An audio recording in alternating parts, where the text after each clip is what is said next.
Reparem aqui algo muito interessante. Vou ficar aqui, a Cléber vai ficar ali, e eu vou pedir para ela vir até aqui. Por favor. Ah, parou. Ah lá o que aconteceu. Ela volta para onde você está?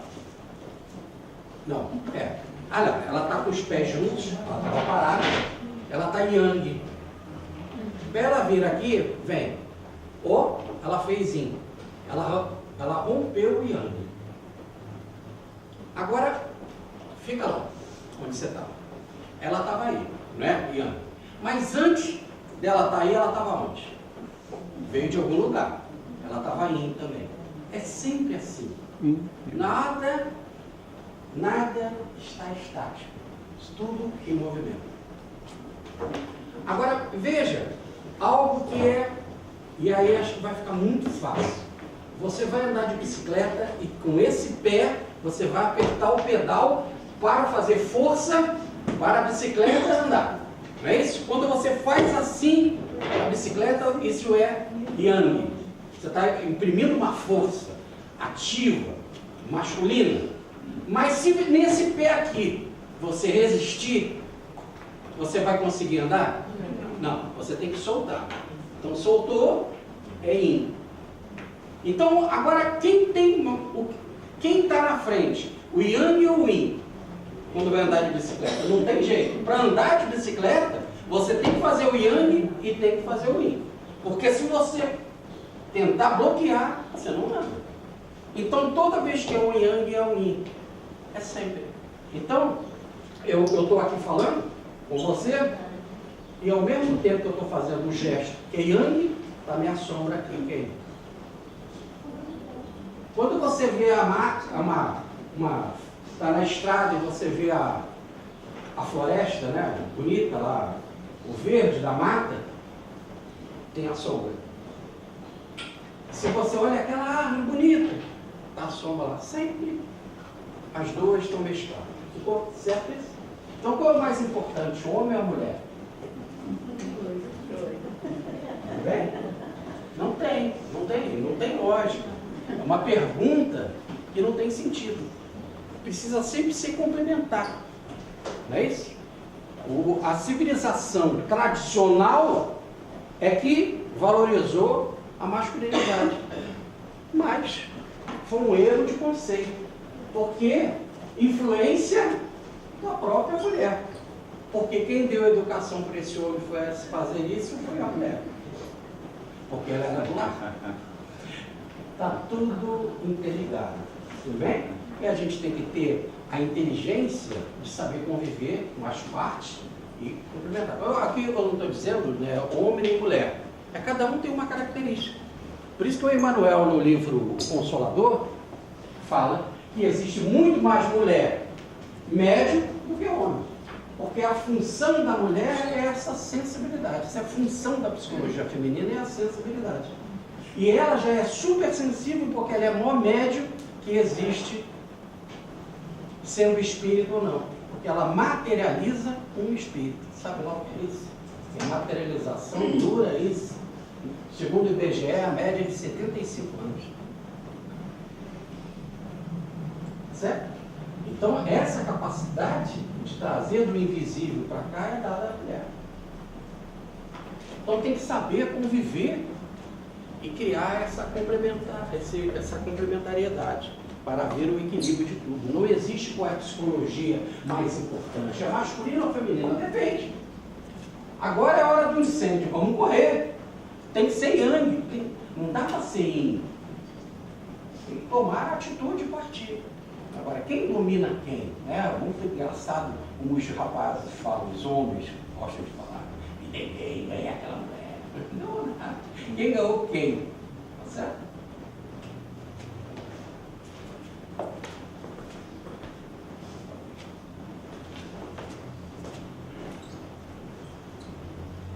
Então, quando Fourier veio, ele estabeleceu os 8 trigramas básicos.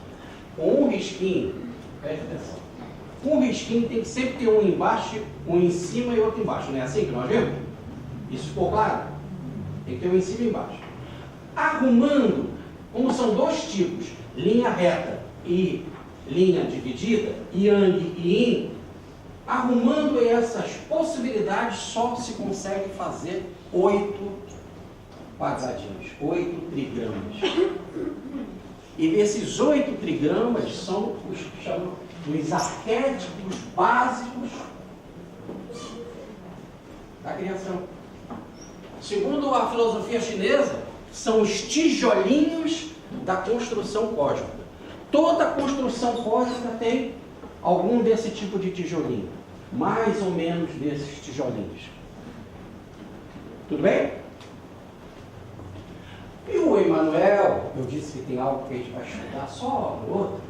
O Emmanuel nos chama hexagrama. Hexagrama é tudo junto, 2 desses. Aí eu do trigrama com 2, eu tenho um hexagrama com 6. Mas o Emmanuel é muito danado. Ele chama trigrama duplo. Porque é isso que só lá na frente a gente vai estudar, porque vai precisar, vai demandar mais conhecimento. No fundo, nós vamos estudar, por enquanto, um hexagrama. Você vai descobrir, depois com ele, cada um vai fazer a sua pergunta e cada um vai ter o seu hexagrama, para aquilo que perguntou. Mas o correto mesmo é qual a relação de um tijolinho de baixo, o inferior, com o tijolinho de cima. Bom, e o que o nosso Forri fez? Ele estabeleceu os nomes desses hexagramas. E ele chamou um de céu, outro de terra, outro de água e tal, montanha. São palavras simples, de fenômenos da natureza, que ele via no dia a dia. Agora, no fundo, ele não está querendo falar de céu, de terra, de água, de fogo. Ele quer falar dessas características que trazem. Por exemplo, a montanha, ela tem a característica de quietude, de resguardar, de fechamento, de solidez, de elevação, de segura, né? De guardar, de meditação, de ser próxima do céu. Então, quando você tiver um trigrama desse na mão, no fundo não está querendo falar da montanha, e sim disso que está por trás. O significado. Como no bicho, não está querendo falar do bicho, sim. Qual é a característica, a função dele, o caminho que ele faz.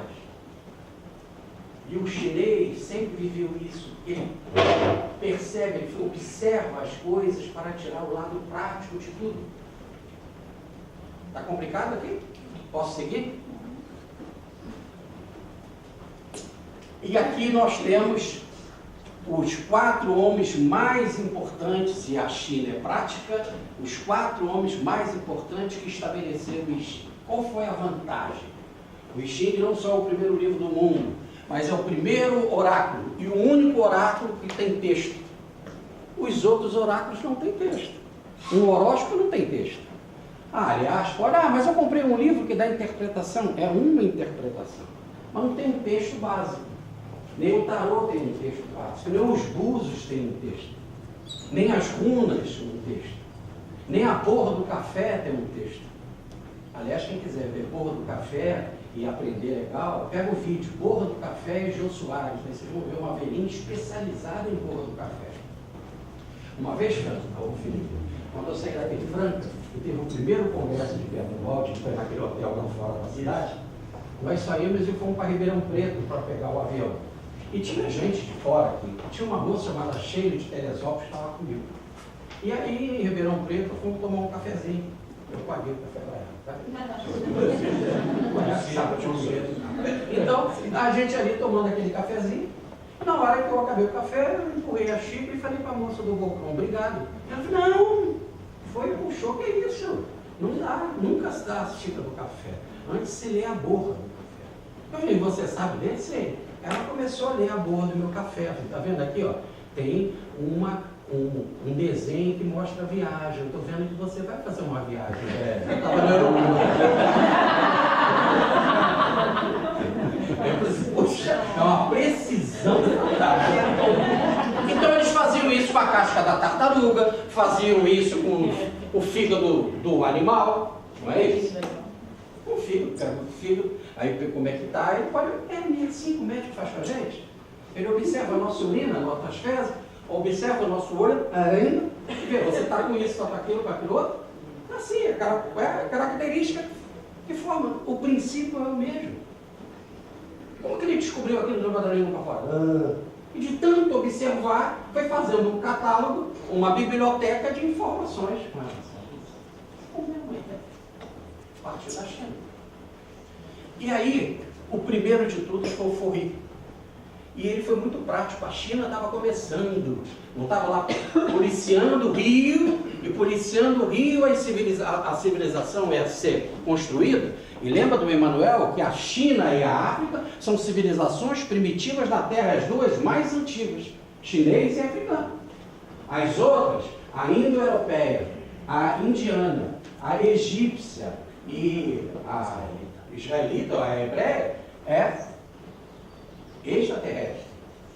Então, Forri precisava estabelecer a civilização. O que ele ensinou? E daí o Xing ajudou com essas perguntas, consultando os antepassados, agricultura, culinária, caça, pesca, a rede de pescar, e que gerou os entrelaçamentos, e os entrelaçamentos deu a rede social.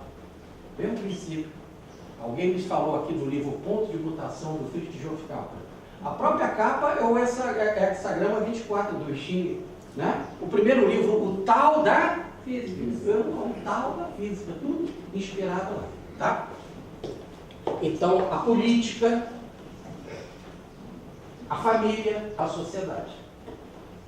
Essa foi a contribuição do Forri e diz Emmanuel, quem antes dele na história e quem tão grande na história? Uma sua avançada metafísica do sistema Xing, uma ciência altamente objetiva. Ora, e aí passou-se o tempo. E no ano 1100 e 1000, nós temos aqui pai e sobrinho. O rei vem e o sobrinho Duque Shou. O que eles fizeram?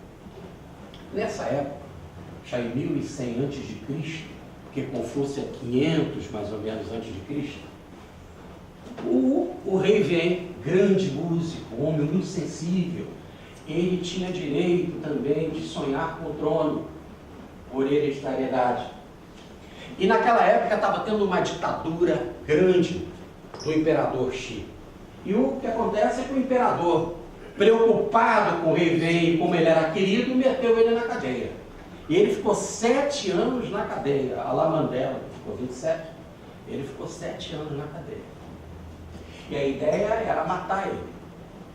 Cair no esquecimento um pouco do povo e matar o rei velho. Mas ele perguntava se merecia matar o rei velho.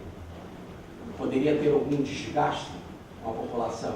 E ele perguntava sempre para os guardas o que o rei velho ficava fazendo. Ele fica lá quieto o tempo todo, mexendo com os pauzinhos.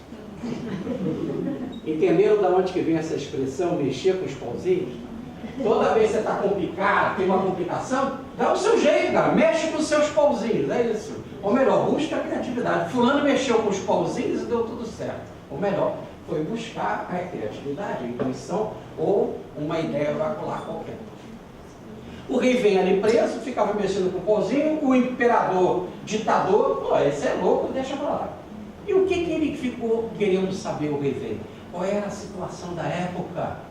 E como que se poderia fazer, naquela época, como proceder para tirar o ditador e a família dele entrar no poder?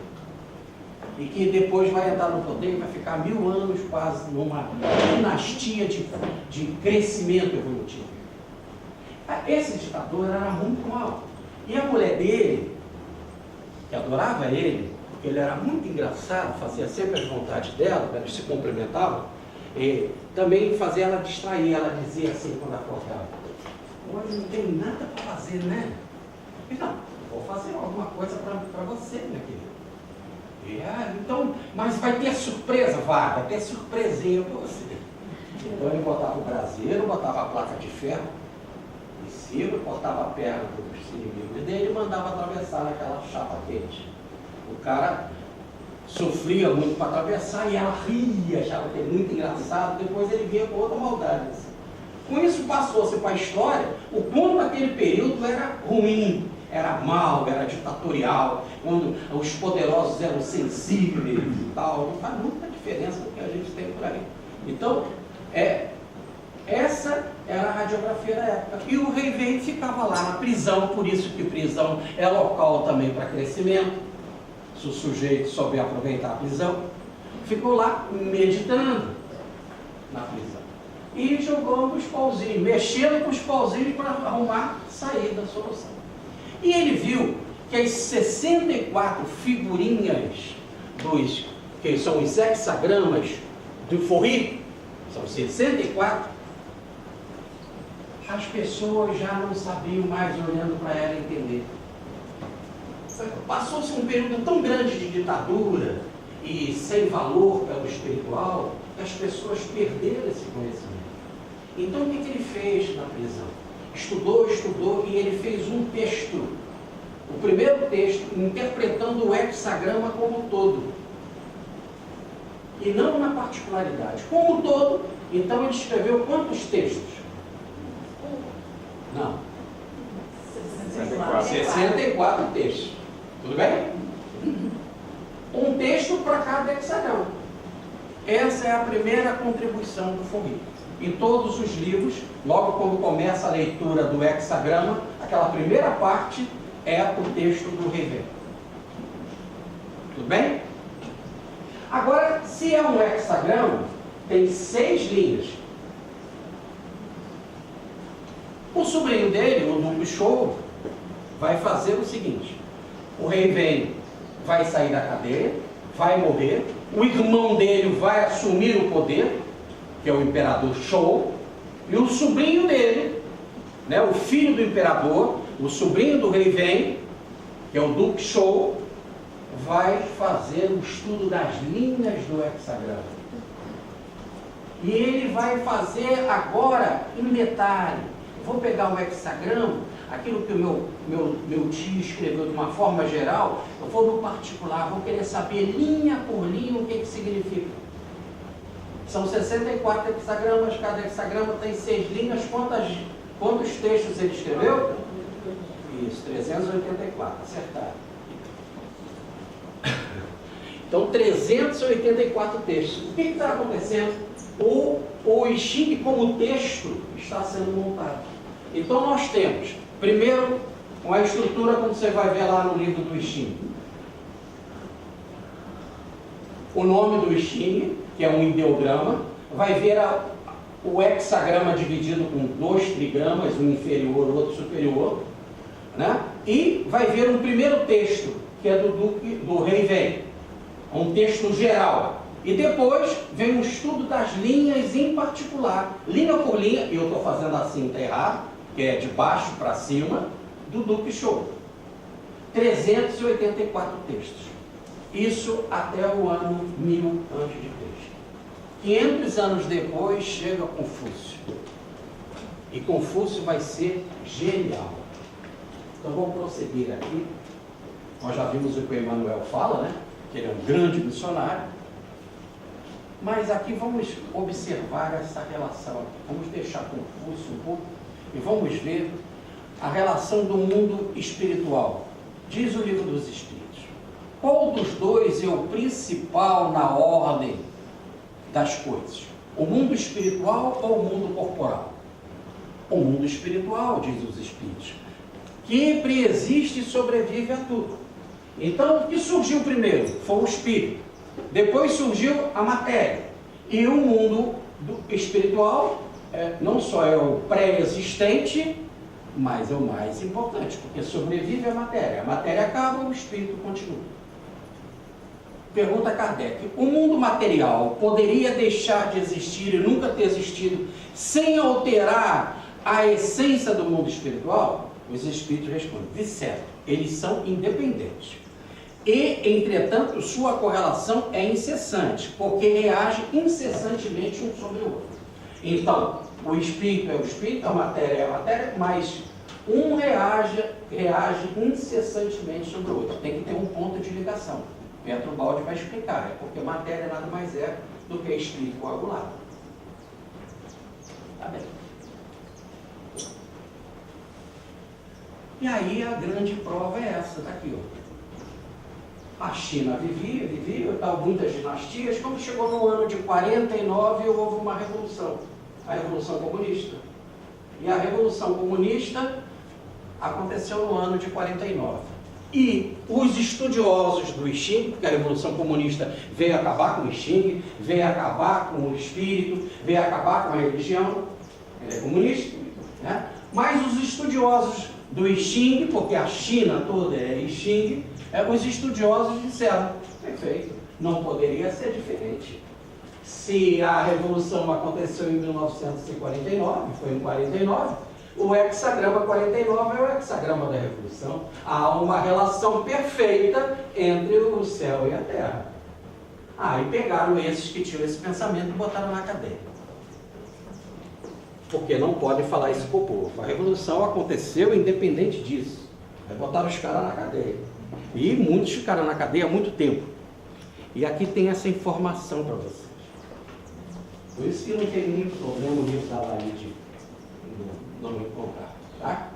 Porque esse Alfredo, o taoísta, mestre taoísta Alfredo Ruan, ele foi um desses presos. Ficou 24 anos na cadeia. E com essa coisa da China crescer, e da China querer se relacionar com outros povos, etc., teve pressão para soltar muitos presos políticos. E o Alfredo Ruan foi solto e foi exilado, e foi mandado para fora, e os Estados Unidos aceitou ele.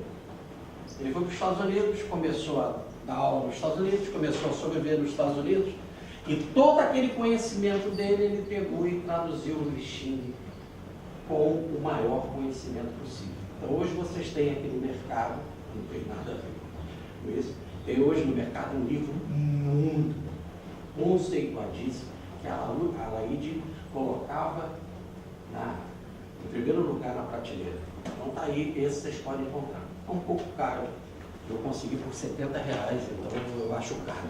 Mas é a vida e vocês têm um bom material de alguém que sofreu, de alguém muito sensível, que ficou 24 anos na cadeia, mas por amor ao conhecimento, volta, escreve tudo e começa outra vez, depois de tanto sofrimento, tá? Então guardem esse livro, que é importante. Bom, continuando aqui.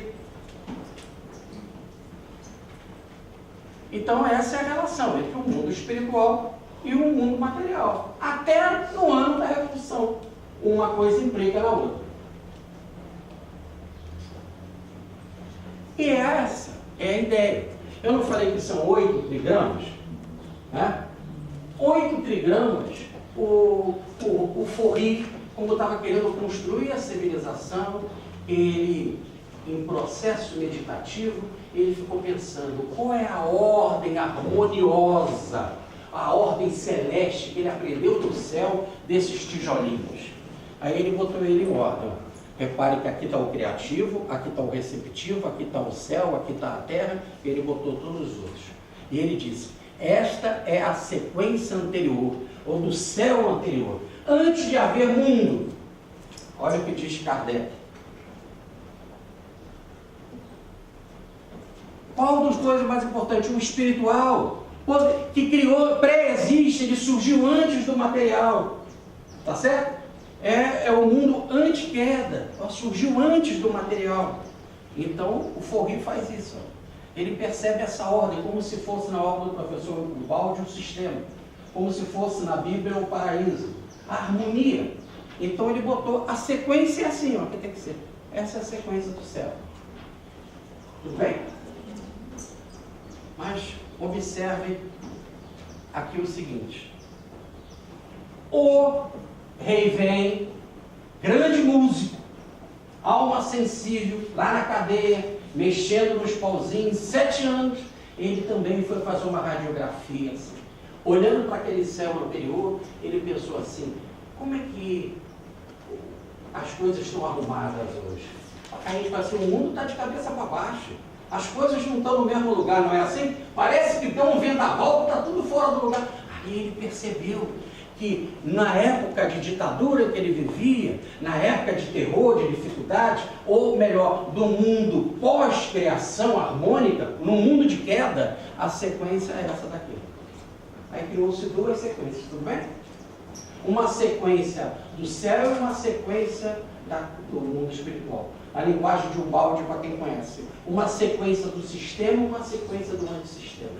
Na linguagem de Kardec, uma sequência do plano espiritual, que pré-existe e sobrevive a tudo, e a do mundo material, que poderia acabar, mas que recebe a influência do céu. Como Kardec diz que o céu influencia a terra e os espíritos influenciam a gente sem cessar, o rei vem, vai pensar também nesta relação entre as duas figuras. Se nós pudéssemos fazer isso, então eu queria que vocês pegassem aqui essa xerox que eu dei para vocês, fosse na última página.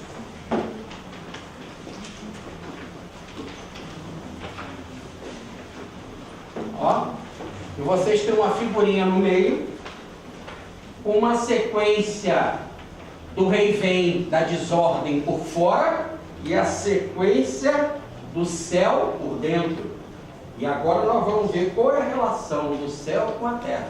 Como que o mundo espiritual, material é caótico, mas como o céu dirige o mundo caótico? Como o céu, ou o plano espiritual, influencia a nossa terra? Então estão as duas misturadas, depois vocês vão aprender isso quando fizerem o ideograma ideal. Num mundo como hoje, numa situação da pergunta que você fez, como um santo agiria? Como um gênio agiria? Então vocês vão ter a oportunidade de fazer essa pergunta que vocês vão fazer e também vão ter a seguinte resposta, fazendo essa correlação aqui. Eu fiz a pergunta, eu, Zenaide, fiz essa pergunta, mas como o meu mentor, como um Mahatma Gandhi, como um Confúcio agiria diante dessa mesma pergunta que eu fiz? Aí essa sequência aqui que nós vamos ver, vocês vão aprender a fazer o chamado ideograma ideal. Tá? Pascal, tudo isso é muito simples, vocês vão aprender a lidar. Vamos para ver a contribuição do Confúcio. Diz Alaide: acredito que se não fosse por Confúcio, o Xing não teria chegado a nós. Por quê? Porque com esse mundo de ditadura, que acontece, de volta e meia de atacar as coisas espirituais, o Xing ia ser esquecido. Mas o que foi que aconteceu? Quando ele chegou, ele vai ser convidado para ser uma espécie de segundo homem do governo. E vai ganhar carta branca, carta aberta, para cuidar da educação. E a primeira coisa que ele tem, então, se eu vou cuidar da educação, eu tenho que catalogar os conhecimentos. E na hora que ele foi catalogar, ele botou os clássicos. E o primeiro clássico é o Xing. Depois ele fez o clássico da história, o clássico da música e da poesia. Ele foi criando os clássicos. Essa foi a contribuição de Confúcio. Agora, repare que ele vai estabelecer o confucionismo nas faculdades. Ele vai estudar tanto o Xing que ele diz assim, que se eu tivesse mais 50 anos, passaria estudando o Xing. E ele estudou tanto o Xing que a capa de couro do livro dele estragou por 3 vezes, diz a lenda. Mas o que se quer dizer é que ele estudou tanto que ele vai escrever 10 livros. 10 livros, asas, né? 10 asas, 10 apoios para se entender o Xing. Então ele vai estudar tanto, vai influenciar a escola dele, que a partir dali o Xing vai entrar na faculdade, na academia. E o Xing entrando na academia, até hoje está em tese, sempre direta. A revolução está atrapalhando, né? Mas sempre direto sobre o Xing. E o que acontece? Se ela influencia tudo. Toda a medicina, a arte da guerra, a política e etc, etc. Olha, o que ele coloca cheio de esperança, que ele acreditava nesse fluir da vida, disseram para ele certa vez: se você soubesse que o mundo ia acabar amanhã, o que você faria hoje? Plantaria uma macieira, pela certeza absoluta que tudo continua. Né? Então há essa confiança na vida.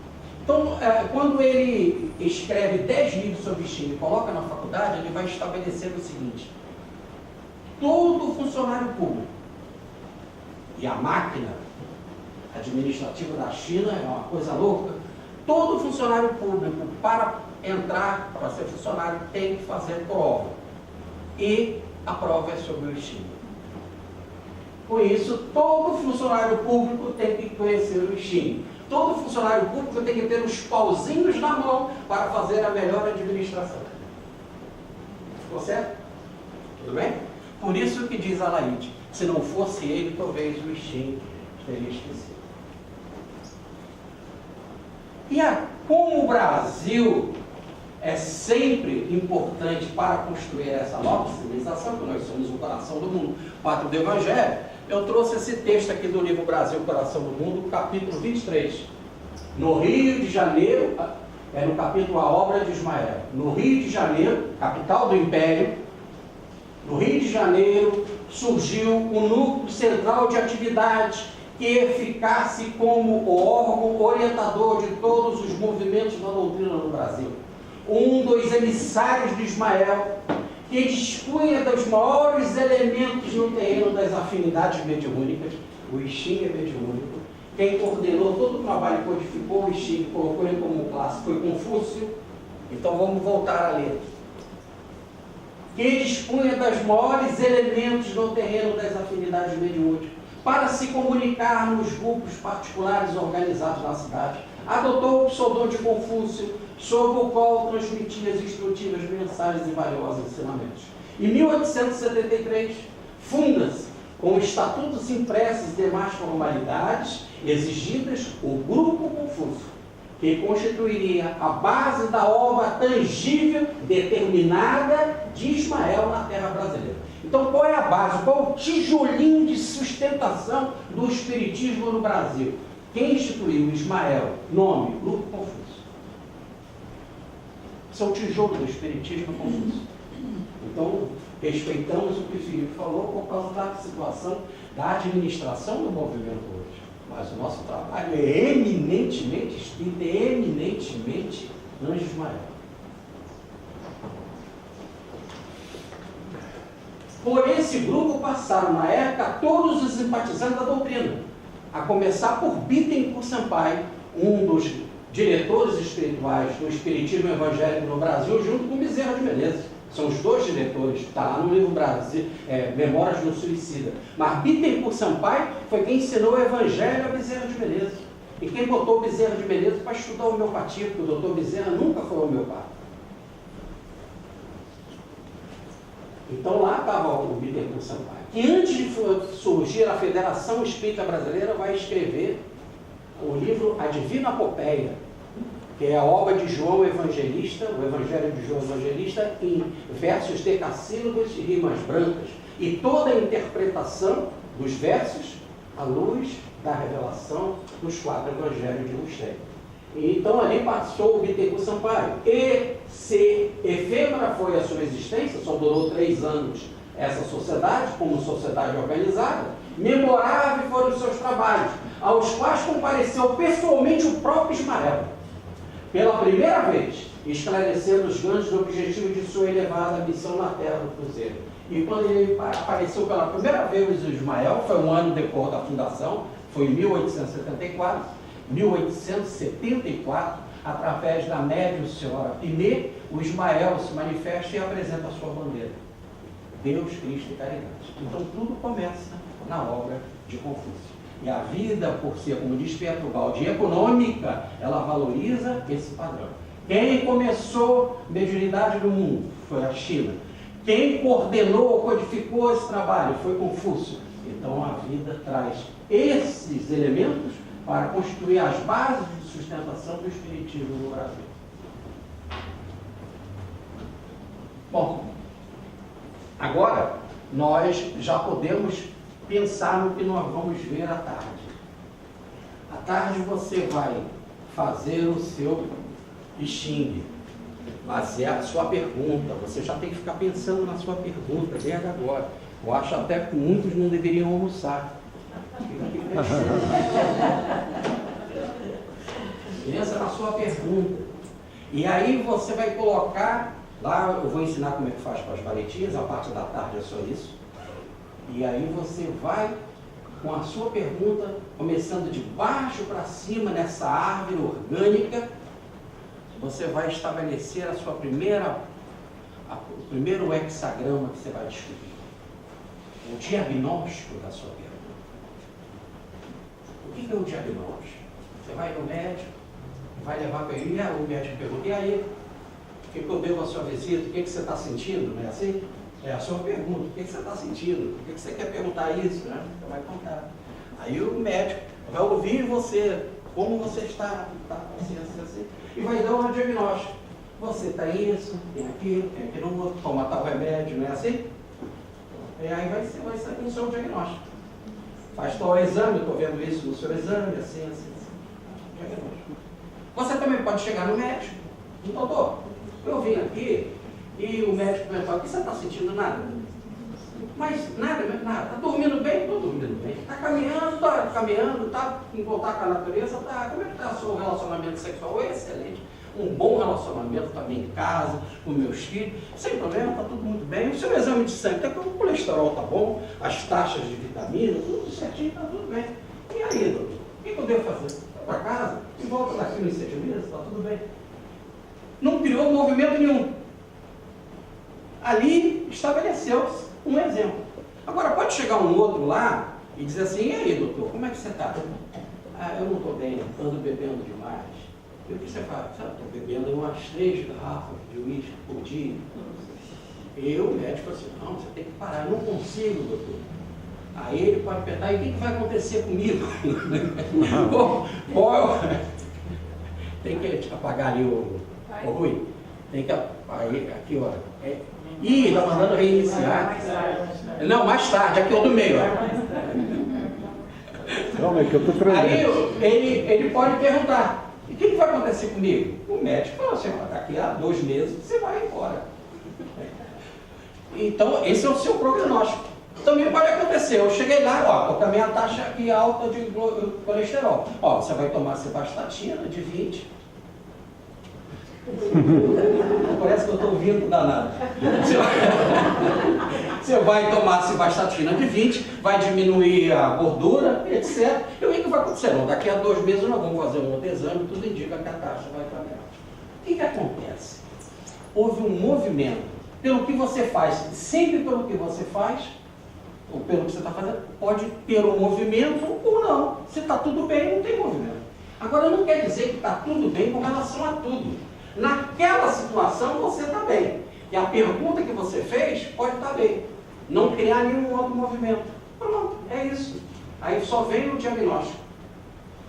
Tudo bem? Mas se aquela sua pergunta vai demandar um movimento que daqui a algum tempo, pelaquilo que você fizer, vai gerar tal situação, ou por aquilo que você não fizer vai gerar tal situação, vai acontecer que vocês vão ver. Abram aqui, ó. Na última página já está aberta. Está aí lá em cima, ó. Linhas. No primeiro quadrado aqui, ó. Não precisa querer entender esses números, não, porque agora a gente não vai entender isso. Mas, ó, linhas estáticas, linhas móveis. Segunda pergunta que você fez. Aquilo é só aquilo que você deve saber, só vem um diagnóstico, não vem nenhuma linha móvel. Mas se aquela sua pergunta demanda um movimento, então você vai, uma dessas linhas aqui, ou todas, ou uma só, ou 2, ou 3, depende, poderá ser móvel. Se for móvel, ela só vai mudar a móvel, e as outras a gente vai repetir. Olha lá, essa eu repeti.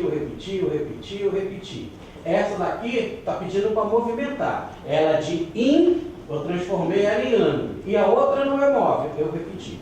Esse é o prognóstico. Entenderam como vocês vão fazer? Vocês vão fazer o diagnóstico de vocês. Vão botar um número do lado. Se aquele número for móvel, e está aí na tabelinha, vocês vão ver na tabela, se for móvel, vocês vão repetir todas as linhas do diagnóstico que não são móveis, e aquela que é móvel, você vai inverter. Se for yang, você transforma em yin. Se for yin, transforma em yang. Dúvidas? Poxa, gente, poxa, você vai ter um hexagrama. Cada hexagrama vai dar você vai construir uma linha com um número do lado. Está na tabela. Esse número está estático. Se é estático, é para mudar? Não.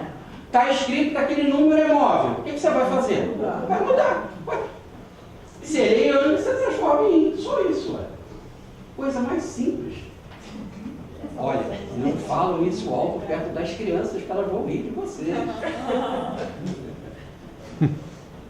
Certo? Esse é o diagnóstico, o prognóstico. Repare que agora vocês já não vão mais usar a varetinha. Na hora que fizeram a varetinha com o diagnóstico, vão guardar ela. Tá? Não mexe mais. Porque o diagnóstico vai comandar tudo. Se tiver para mudar, muda. Se não tiver para mudar, para aí. Então você pode levar. Eu falei que eram 5 diagnósticos. São 5 hexagramas. Lembra que eu falei? Você pode ter 5 ou 4. Se não tiver mudança, só vão ser 4. Qual é a outra coisa que você vai fazer? O hexagrama oposto. Você fez uma pergunta, deu esse hexagrama. Bem? Você fez a pergunta, o diagnóstico seu foi esse. Imagina. Aí você vai perguntar assim: o que eu não devo fazer com relação a isso que eu perguntei? O que eu não devo fazer é o oposto dele. Olha lá, ó. Aí eu inverto tudo. Aquilo que é yang eu transformo em yin, ó, inverti. Oposto. Como se estivesse dizendo assim: eu fiz uma pergunta, a resposta deu essa. É isso que você deve fazer. Mas eu quero estudar mais, aprofundar mais, eu quero saber também o que eu não devo fazer nunca com relação a isto que eu perguntei. Aí ele te dá uma ajuda. Um outro texto para você entender o que você não deve fazer. Tudo bem? Pode ser a seguinte pergunta: devo casar com aquela pessoa? Sim, está aqui, vai dizer casa. O que eu não devo fazer é entregar os seus beijos para ela, separar os seus beijos. Pode ser algo assim. Tudo bem? Não é isso? Está claro? O que o oposto está me ajudando? Não é simples. O que o oposto está me ajudando? É me ajudando, com mais um texto, a entender melhor o que eu perguntei e a entender o que eu não devo fazer. Evidentemente que esse hexagrama, numa outra pergunta, ele pode ser positivo, é isso que eu devo fazer. Mas ele é oposto com relação à pergunta que você fez. Por exemplo, eu tenho um amigo, que é do centro do Planalto Central, onde nós estivemos lá fazendo o curso do Ixi, que ele coordena um grupo. E o texto que veio é de disciplina. Tem que coordenar com disciplina. O hexagrama foi do exército, coordenar com disciplina. Quando veio o oposto, é o hexagrama da renúncia, de ser mole, ser doce. Se você for assim, cara, a situação vai para lá para baixo. Ficou claro?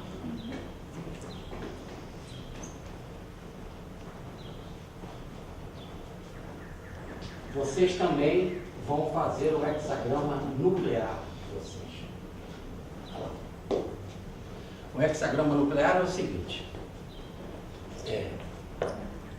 devo aceitar, o meu chefe está me convidando para eu mudar de setor e ser chefe numa outra área. Devo aceitar esse compromisso? Essa é uma pergunta. E vem um prognóstico.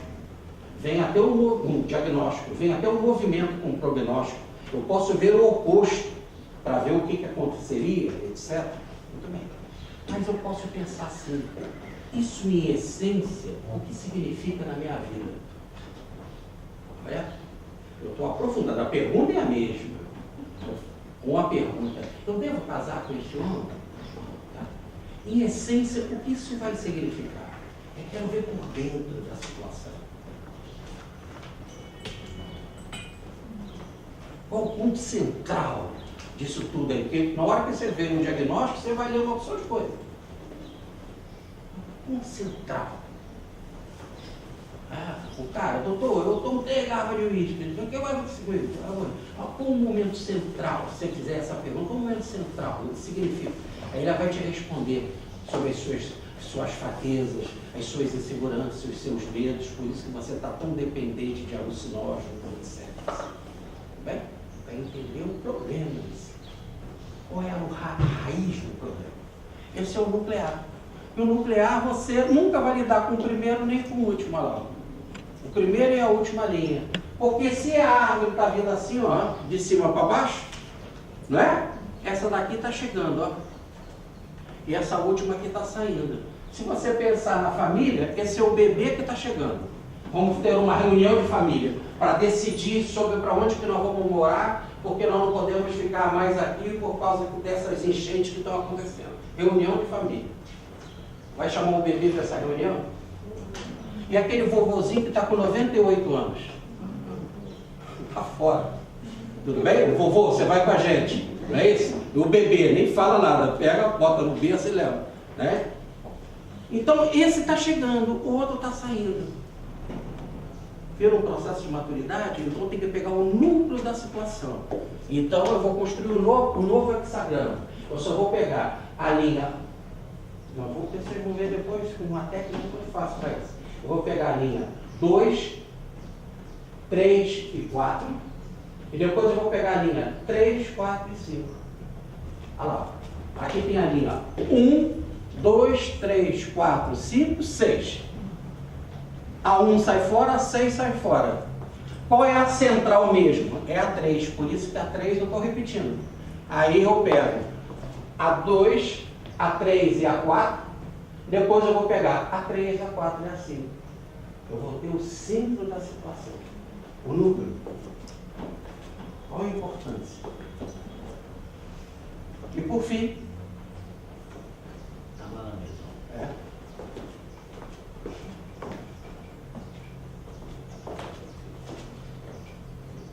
por fim, eu vou pegar a sequência do rei vem, que é daqui da terra, da bagunça daqui da terra, e a sequência do céu, do sistema. Qual é a relação do sistema com o céu? Bom, vamos fazer essa explicação aqui. Todo mundo está com uma pergunta na cabeça, não está? Você já tem a resposta para essa pergunta? Hã? Quer saber? Isso pode ser situação de anjo? Hã? De anjo? Anjo ficaria com essa dúvida? Não. Que você está? Jesus ficaria com essa dúvida? Não. Então, significa que você é da onde? Do antissistema, da Terra. Então, a sua pergunta tem a ver já com a situação de esquecimento. Pergunta 621 do Livro dos Espíritos. É que eu falei isso lá para o pessoal. Como é o nome da cidade? Paulo de Faria. Paulo de Faria. Então, e olha que interessante. Onde está a lei de Deus? Pergunta 621 do Livro dos Espíritos. Na vossa consciência.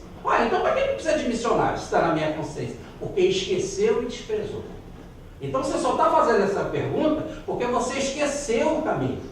Você não tem o GPS. E a culpa é sua mesmo, porque você que desprezou pela sua queda, pela sua falta de aprimoramento.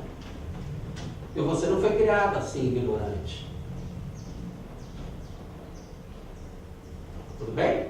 Está arrumadinho na cabeça agora? Então, se a sua pergunta é uma pergunta de dúvida, ela é uma pergunta do antissistema, uma pergunta fruto do seu esquecimento, que você quiser lembrar. Então, essa pergunta está na sequência do rei vem ou está na sequência do rei show?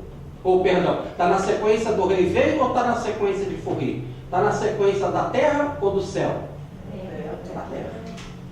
E ela é do mundo daqui de fora? Isso, então ela está aqui, ó. Num dos tijolinhos daqui de fora. E eu vou colocar a sequência do rei vem aqui dentro e vou ver qual é a relação. E aí é fácil. Eu vou lá no meu diagnóstico, eu pego o trigrama inferior, os três risquinhos de baixo, o inferior. Tudo bem? Vou procurar aqui. Vamos supor que seja esse.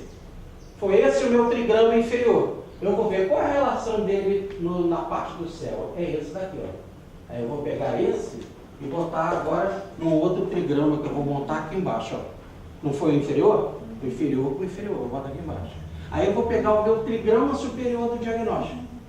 Vamos supor que seja esse. Aí eu vou ver a correlação do céu. É esse. A essa. Aí eu pego esse e coloco aqui em cima. Vou formar um outro trigrama, um outro hexagrama, chamado hexagrama ideal. Ou melhor, Qual a influência do céu na minha pergunta? Como o céu faria diante dessa minha pergunta? Em outras palavras, isso que eu perguntei, como o anjo faria no meu lugar? Para ficar mais fácil. Isso que eu perguntei, como Confúcio faria? Mahatma Gandhi faria? Bezerra de Menezes faria? O que vai ser importante é que o plano espiritual não pode mandar você ter uma atitude aqui na Terra, agora, no teu nível, igual como o doutor Bezerra faria. Então ele vai contemporizar, na medida do possível, para o seu nível, uma resposta. Mas você também vai ter o direito de saber como um santo, um gênio, agiria diante da mesma pergunta sua. Legal? E é muito bom porque eu vou poder fazer a correlação e vou poder saber o quanto eu estou afastado do negócio. Então eu vou dar um exemplo que eu acho muito legal. Uma pessoa foi lá no Chico Xavier e o Chico falou: "Ô, minha filha, cadê a sua mãe?" A mamãe ficou em casa, Chico.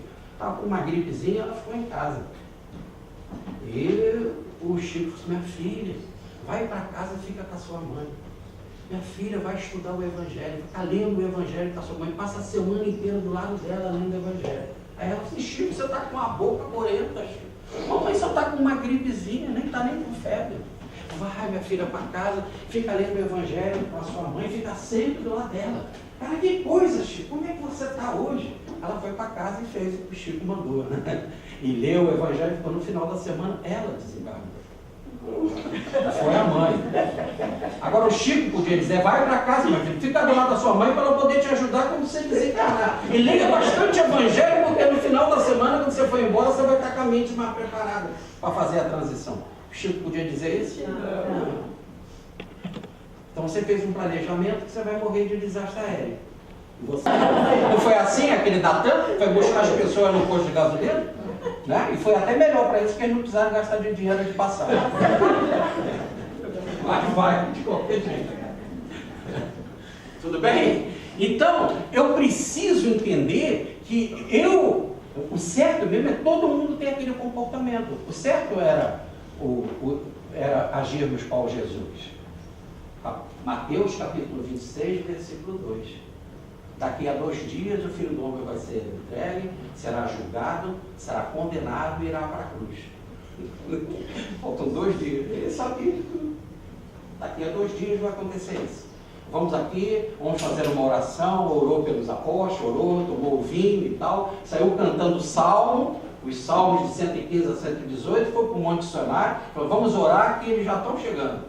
Aí os caras chegaram e levaram ele peso. "Ó, eu não faço nada com esses caras não, porque a cruz é minha, deixa eles, me levam." Aí ele levou, foi lá.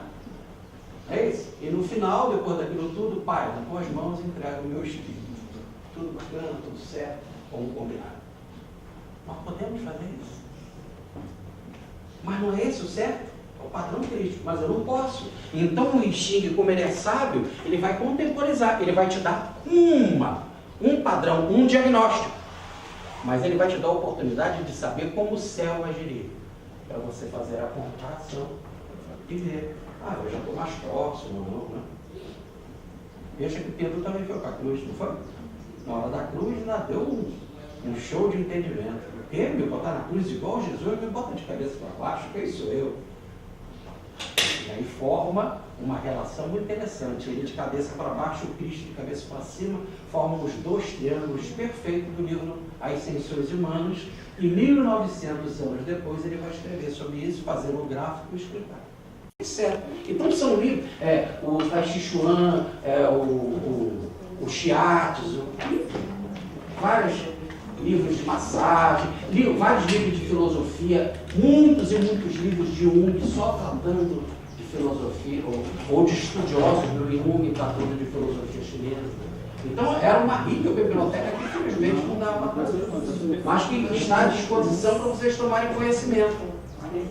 Está à disposição para vocês tomarem conhecimento. Tá? Um dia vocês talvez passando no Rio de Janeiro, liga, se der, passa lá em casa e olha tudo. Tá. Falando durante tantos livros que ele está falando, nós tiramos uma palhinha antes, então eu deixei meu número aqui. Quem quiser o livro do Tao Te Ching, do Bert Gold, que ele citou, depois entre em contato comigo pelo Zap, porque eu tenho que comprar no 1.050 para sair um preço legal. Aí vai sair a R$20 cada livro. E tem outros livros. Nesse livro aqui que ele escreveu, Metafísica do Xing, ele cita diversos livros do Golden. Você cita no mínimo 5 livros do Golden. Então tem mais outros livros que ele cita também. Do Golden também nós temos alguns livros muito bons que está disponível na internet. Eu posso passar para vocês lá o link. Tem Filosofia Cósmica do Evangelho. E tem esse livro aqui que o Jorge diz que é muito bom, né, Jorge? Não é a metafísica do Xing, mas é a metafísica do cristianismo. Ele estuda em profundidade o Pai Nosso. E eu tenho ele até disponível, se vocês quiserem, tá? Nós temos um grupo de filosofia cósmica do Evangelho, e aqui tem algumas pessoas que estão aqui hoje. Levanta a mão, quem é do grupo? Você também pode levantar. O Felipe, que não tinha mais vaga, tinha pessoas que eram comigo lá, mas... Nós estamos estudando esse ano o Sermão da Montanha, tem esse livro disponível, esse livro fala do Sermão da Montanha, as Bem-aventuranças. E esse livro aqui ele cita muitos livros também, diversos livros aqui do Balde. Então, tem muitos livros do Balde, quem quiser, depois nós temos o grupo do Balde. E também, eu tenho alguns livros disponíveis do Balde que ele cita aqui. Então, tudo converge, né? Desculpa, eu só vou dar uma palhinha para vocês. E no próximo sábado, deste horário, nós vamos ter o nosso grupo Filosofrando lá no Sebastião. A vantagem de comprar o livro com o Carlos é que você pode ter a relação com ele e o grupo. Mas todos esses livros do professor Humberto Rodo, tudo que no áudio, é bom comprar porque você está ajudando também o Defran, etc. E você tem contato com ele, que conhece um monte de gente, pode trocar ideia. Então tem que ver custo e benefício. Mas tudo isso tem na estante virtual e mais barato. Agora você só vai ter que esperar 3, 4, 5 dias. Agora nós temos que pensar assim, poxa, mas eu posso conversar com a pessoa, que às vezes eu vou comprar esse livro que eu quero no balde. Aí ele vai dizer, pô, não está na loja, primeiro tem que ser esse, depois esse, entendeu? Então, quando você está com uma pessoa que conhece, o custo e o benefício às vezes vale a pena, tá? Começar? Vamos. Então, vamos lá para o Jorge.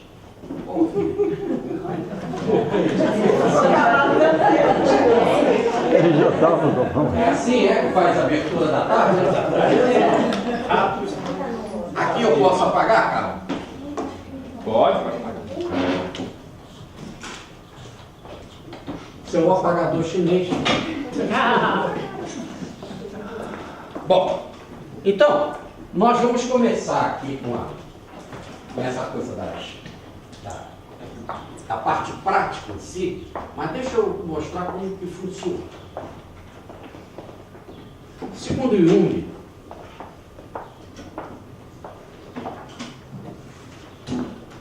isso daqui é um iceberg. Aqui está o mar, tá? Aqui está a pontinha do iceberg do lado de fora, que é a consciência. E isso tudo aqui que está aqui para baixo é o inconsciente.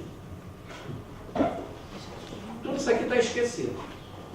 E esse imenso mar aqui bloqueia essa coisa aqui imensa. Aqui, essa consciência é o meu eu pequenininho. Por quê? Porque ele só está limitado nesse pouco conhecimento. Aqui está o meu eu imenso, que eu falei na palestra de ontem, o eu sou, e que em psicologia se chama de si mesmo. Né? Bem, então aqui eu tenho essa potência, que é o espírito. Aqui é o espírito imortal. Eu posso trocar consciente e inconsciente, é a mesma coisa eu botar aqui é a individualidade, aquilo que é indivíduo que não se divide, e aqui a personalidade. Personalidade é máscara. Cada hora troca. Uma hora é Jorge, outra hora é Manuel, a outra hora é Fernanda. As máscaras vão trocando. Tá certo? Então, por isso que ela se divide. Aqui é indivíduo. Aqui eu posso chamar do espírito. Espírito desencarnado. Aqui é o espírito encarnado. O espírito encarnado está limitado do berço ao túmulo. É isso. Agora, o que acontece é o seguinte: a nossa mente, esse pedacinho aqui do lado de fora, por causa das lutas existenciais, das nossas dificuldades, das nossas correrias, o dia a dia. Diz Ramakrishna, que foi um santo hindu no final do século XIX, que a nossa mente é como um macaquinho. Ela é assim, ó, ela vive dispersa e pulando. Cada hora pensa numa coisa, na agitação, na corrida, vindo para cá, cara, eu tenho que correr, eu tenho isso e tal, eu tenho problema de dinheiro e tal. A mente fica assim pulando. Ô Jorge, é um macaco bêbado mordido por um escorpião. Perfeito. Então essa mente, macaquinho bêbado, doido, né, está dispersa. E aí, para chegar a uma concentração, eu tenho que sair e começar um trabalho de recolhimento. Esse trabalho é o que a gente chama de meditação. Eu saio da dispersão e começo a meditar. Aí eu tenho muito método para... Fico pensando só numa frase, ou falando só o nome de Jesus, ou fazendo OM, ou sei lá, o que quiser. Ou ouvindo uma música. Tem métodos e mais métodos. Mas a ideia é sossegar a mente. O que é meditar? Sossegar a mente. Um processo que começa com relaxamento. E essa meditação vai indo, até que eu chego à concentração. Olha o nome, concentração. Com o centro. Ó, com o centro. Concentração, eu chego ao centro. Concentrar. Esse gráfico é até do professor Alberto Ramos, tá? Então eu chego ao centro, com o centro. Aí quando eu chego no centro, eu chego aqui, ó, no eu divino, no eu cósmico. Aí, é aí que eu passo a ter a visão, ou a cosmovisão, como dizia o professor. Ou a intuição. Aí eu desperto. Mas eu para fazer isso, eu tenho que afunilar a mente, serenar a mente. E os chineses inventaram esse negócio das varetinhas. O que vai acontecer? Olha, mas vamos voltar para cá. Esse inconsciente tem toda uma reserva, que é a reserva do Espírito. Diz Jesus, o reino de Deus não está lá nem lá, está dentro do próprio homem, ó. Se alguém disser do Cristo, ele ali, ele acolá, diz Jesus, não vá, não crede, ele está dentro de vós, o Cristo interno. Ó Paulo, já não sou eu mais que vivo, é Cristo que vive em mim. Essa força dele vem. E ela quer conversar comigo. E segundo os chineses, nós vimos que existem 8 trigramas. Esses 8 trigramas são arquétipos básicos que estão dentro de mim. Em determinados momentos, eles querem se estrelar, se energizar e conversar aqui comigo. Mas eu crio uma barreira. Ali, essa minha mente dispersa aqui, cria essa dificuldade. Então veio um cientista na área da psicologia, que é o Pierre Janet, que o Jung foi se basear na teoria de Pierre Janet, que é a teoria do abaixamento do nível mental. Guardem esse nome, porque é o máximo assim, de psicologia necessário. Abaixamento do nível mental. Então o nível mental aqui está pipocando, como diz Mara, macaquinho bêbado mordido por escorpião, tá, ó, pipocando. Isso é a psicologia maraísta, né? Então, aqui nesse exato momento, está aquela agitação louca. Ora, quando você começa a concentrar, a fazer isto, você vai abaixar a atividade mental. A atividade mental está pululando, você vai abaixar a atividade. Diminuiu a atividade mental, diz Pierre Janet na sua teoria. Quando abrir um espaço, tem que ser preenchido. Então, no exato momento em que você abrir o espaço, o inconsciente corre para preencher. O trigueirinho fala isso. Pierre Janet. E aí, o que acontece que há uma lei de compensação psicológica. Esvaziou a outra parte completa. Por isso, eu depois tenho que fechar um pouco aqui, colocar as coisas no papel. E colocar as coisas no papel, botar tudo direitinho, organizar o livro, o texto que eu vou ler, isso é daqui, ó, é da razão. Você vai organizar, aí você vai se debruçar no seu estudo, na sua leitura, na sua personalidade. Mas para você entender o texto, você vai ganhar um texto na mão, vai ganhar a figurinha, um hexagrama e vai ganhar um texto. Se você for com a mente assim, como todo mundo está me encontrando no corredor, e agora? Como é que vai ser a pergunta? Será que eu tenho que fazer isso? Será que vai ser difícil? Eu acho que vai ser difícil contar 1, 2, 3, 4, vamos falar isso. Então, por enquanto que a mente estiver assim, eu não estou sereno. Por enquanto que eu não estiver sereno, eu não entendo uma página do Emmanuel. Fica serenamente. Por isso que antes da palestra, a gente lê uma página, faz uma prece. O que é isso? Serenar a mente. Foi bem o que o Felipe fez, com a palavra o Jorge. Porque a gente já está desde cedo preparado. Fechou isso aqui? Então, e aí Jung diz que toda vez que é o abaixamento do nível mental, toda vez em que vai ser preenchido o material do inconsciente, se vai preencher o material do espírito, se o espírito vai te invadir, você vai ter intuição, você vai ter o self. Ah, você vai dizer, é isso, saquei, compreendi. Né? Vai ter o self, não, insight, desculpa. O insight, saquei, compreendi, é isso, como eu não vi antes. É o espírito invadido. É a criatividade. Que quase sempre também funciona com a ajuda dos mentores, tá certo? Os mentores, eles ajudam também nesse processo, te ajudando no passe, aliviando. Mas é um processo interior. Não adianta o mentor ser maduro e você não ser maduro. Porque se ele te contar uma coisa e você não está preparado, entra pelo ouvido e sai pelo outro. Então tem que ser um amadurecimento seu. Tá? Muito bem. E esses fenômenos acontecem. E o Xing pode entrar na sua vida e dando bases estruturais muito legais. O nosso Mileco, o Luiz Antônio Mileco, ele era cego. E aí ele fazia o negócio do copo. Né? Fazia o copo andava para lá, o copo andava para cá, e aí botava as letras, aí vinham pessoas e mudavam as posições da letra. Ele era cego. Mas ele mesmo assim podia estar lendo a mente da pessoa que mudou a letra. Então a pessoa mudava a letra, mas de costas. E aí vários cientistas, o Jorge André, o doutor Jorge André e outros, participaram dessa pesquisa. Interessante. Aí ele escreveu a mensagem, uma prova, porque ele era cego. Então o Xing também posso te dar muitas provas.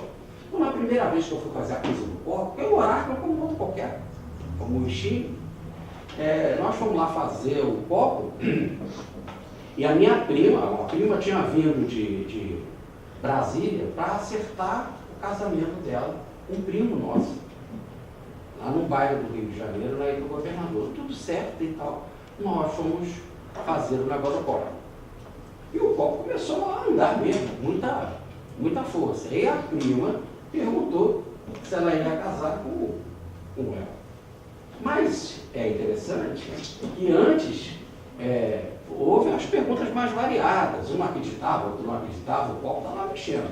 Aí perguntaram, quem vai ganhar a Copa do Mundo? Isso foi em 78, a Copa do Mundo foi na Argentina. E o espírito respondeu, Uruguai. E não deu Uruguai, quem deu foi a Argentina. Mas o espírito não está nem aí, pergunta estúpida. Né? Mas tinha coisa que ele sabia muito bem. Porque ela perguntou, eu vou casar com ele? Ora, se ela foi lá para acertar o casamento, repare que também ela estava numa dúvida. Tá certo? E aí aconteceu isso e o copo foi, escreveu e disse não. E quando o copo escreveu não, aí veio a crise, aquela coisa toda, e o copo, vou tirar a mão! E o copo começou a girar sozinho. E escreveu, o rapaz não pode tirar a mão do copo, que no caso era eu. Mas aí foi isso. Ela perguntou, por que eu não vou casar com ele? E o copo respondeu, morte. Não. É verdade ou é mentira? Ela levantou, falou que não queria mais saber disso e foi embora. Como eu disse que ela era de Brasília e foi lá para arrumar o casamento, né? Arrumou tudo e tal, voltou para Brasília para pegar as coisas e vir para a festa, quando chegou em Paracatu, veio a carreta e tudo pronto. E ela pronto. Senão eu não contaria essa história toda. Mas repare, ele não entende nada de futebol, mas entende do processo dela, né? Do processo dela ele entende. Então nós temos que ver o seguinte, que pergunta que eu vou fazer? Olha que pergunta. Nós estamos ali, todo lindo. Ah, eu vou casar mesmo? Isso é uma pergunta que se faz na hora que você está marcando o casamento. O que é isso? Será que já não estava havendo uma superficialidade com relação a esse casamento? Ou era já a certeza que estava no planejamento dela a desencarnação? Coisas assim que a gente tem que estudar a nossa alma. Por isso, e sem meditação, sem oração, sem propósito, você vai. Francisco de Assis vivia fazendo aquele negócio de abrir a Bíblia e botar o dedo. Eu já fiz até palestra aqui sobre isso, mas não é uma vez, não, várias vezes. Até quando ele foi ganhar as estirpes, mas ele fez isso. E às vezes repetia 1, 2, 3 vezes. Mas nunca ele fez isso antes de uma missa. Quando eu falo missa, eu estou respeitando, naquela época só tinha missa, não tinha outra religião, sem ser católica, era a religião dele. Tudo bem? Ele ia na missa de manhã, fazia questão de chegar bem cedo, com a mente tranquila, depois que ele assistia a missa, que ele fazia isso. Ou melhor, propósito, consciente, aliviar a consciência, estar tranquilo, sereno, meditativo. Ainda fazia a missa de joelhos para poder se concentrar mais, ficar bem atento, para na hora que vier a resposta estar com capacidade para entender. Beleza? Então eu tenho que ter, primeiro, propósito, bom propósito. Segundo, ficar em estado de concentração. E terceiro, o estado de concentração era a pergunta. Vamos trabalhar? Sim ou não? Sim. Então tá.